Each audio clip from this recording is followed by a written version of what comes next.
to an aspiring entrepreneur, someone starting out on their journey, what size would you say that their business needs to get to before they start to think about implementing a board? That's a really good question. It's interesting because I think to a lot of people who are maybe new to business or being in business for themselves, the concept of a board is quite a scary prospect. And particularly if you've not sat on a board in a previous life. So I think it's less about size and it's more about stage.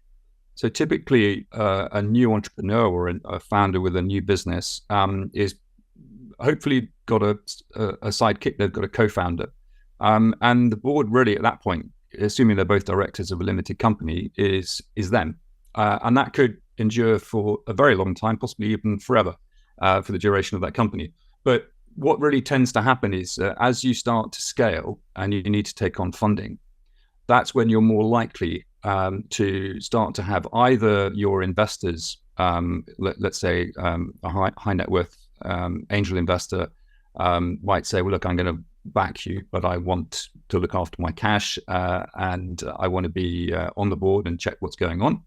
Or you might be going to an institutional investor, a fund or a VC, and typically they would make it a condition of investment that they have a seat on your board.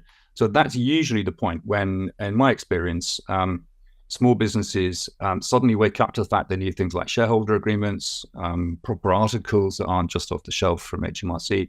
And so I think it's less about size and more about stage. And I would say that typically, not always, but typically that's the kicker is when you start taking external investment, and then it becomes an issue of governance. And the care of the board is to look after the interests of the shareholders, as well as obviously set the direction and strategy for the business.